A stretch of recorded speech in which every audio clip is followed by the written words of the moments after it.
Ketua Tim Pembela Hukum Prabowo Gibran Yusril Issa Mahendra meyakini kubu Anies Mohaimin dan Ganjar Mahfud sulit menang dalam gugatan terkait hasil pemilu yang diajukan ke Mahkamah Konstitusi. Hal ini disampaikan Yusril saat acara silaturahmi dan buka puasa TKN Prabowo Gibran di Jakarta pada Senin 25 Maret 2024. Yusril menilai hal ini sebagai sikap yang inkonsisten. Yusril menilai hal ini sebagai sikap yang inkonsisten. Perlu dengan presiden dan tidak setuju dengan hasilnya bagaimana Prof? Ya, ini dari apa yang berkembang dari permohonan yang kami baca sekarang ini, walaupun itu bukan merupakan satu salinan resmi dari permohonan yang sampai ke Mahkamah Konstitusi, kami dapat menyimak bahwa salah satu pemohon menghendaki supaya Pak Prabowo dan Pak Gibran itu didiskualifikasi dan kemudian dilakukan pemilihan ulang presiden hanya diikuti oleh dua pasangan, yaitu oleh Pak Ganjar dan Pak Mahfud dan Pak Anies Pak Mohaimin. Sementara Pak Prabowo dan Pak Gibrannya tidak boleh ikut. Yang kedua menghendaki supaya Pak Gibrannya aja yang didiskualifikasi, tapi Pak Prabowo-nya dipersilahkan untuk mencari pasangan baru. Lalu kemudian diadakan pilpres ulang 3 pasangan calon seperti yang telah terjadi belum lama ini. Ya, mau mohon boleh-boleh aja, dan kami juga tentu akan memberikan satu jawaban, tanggapan atas permohonan ini. Dan saya kira Mahkamah Konstitusi juga akan menilai argumentasi permohonan, bukti-bukti yang disampaikan, apakah akan mengabulkan atau menolak permohonan dari kedua pemohon ini.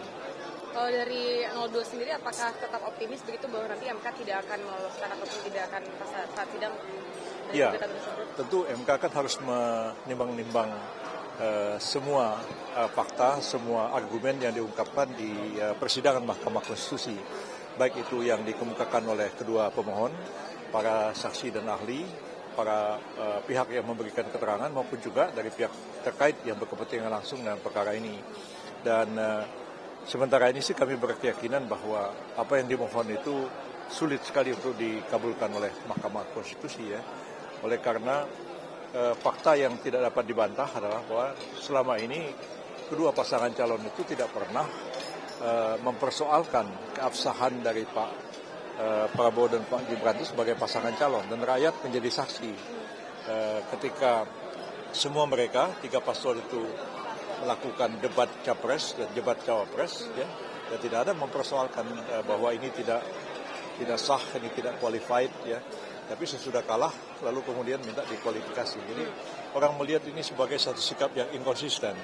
Kalau memang tidak sah, tidak qualified, ya ngapain ikut debat capres segala, gitu. Tapi setelah kalah baru mengatakan ini tidak qualified, ya.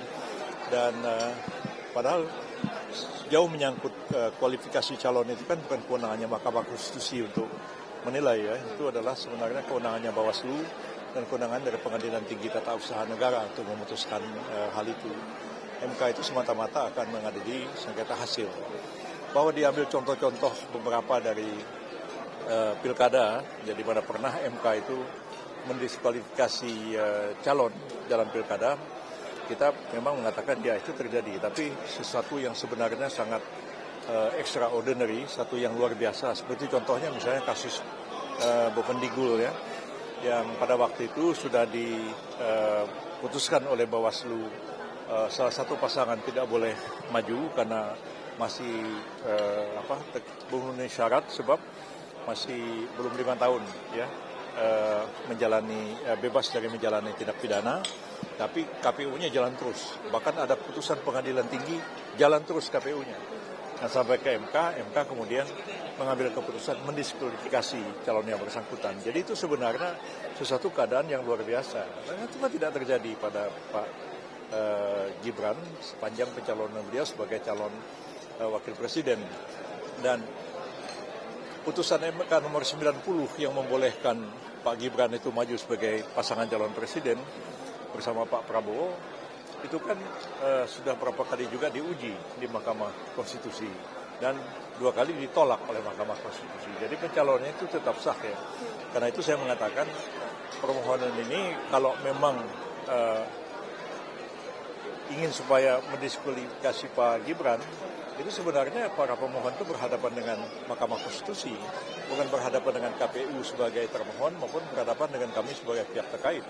Karena pencalonan Pak Gibran itu didasarkan atas putusan Mahkamah Konstitusi. Jadi kalau mau didiskualifikasi, itu sebenarnya mereka berhadapan dengan MK, itu yang saya katakan. Ada yang lain? Kalau melihat hak angket di DPR gimana, Prof? Hak angket ini, kalau mau dilakukan angket kan mestinya menyeluruh. Ya. Bukan hanya angket pilpres saja, angket pileg pun harus dilakukan juga. Ya. Seperti misalnya ada partai yang mendapat suara terbanyak, coba diangket juga. Mereka dapat suara sebanyak itu, nyolongin suara partai lain atau tidak? Ya. Mereka gunakan uang atau tidak untuk membeli suara rakyat sehingga mereka mendapat suara yang begitu besar. Tapi kalau diajukan seperti itu, mereka juga nggak mau, berkelit-kelit kan. Artinya maksudnya PDI Perjuangan begitu kalau Semua, ya, PKS semua Golkar semua diangket aja.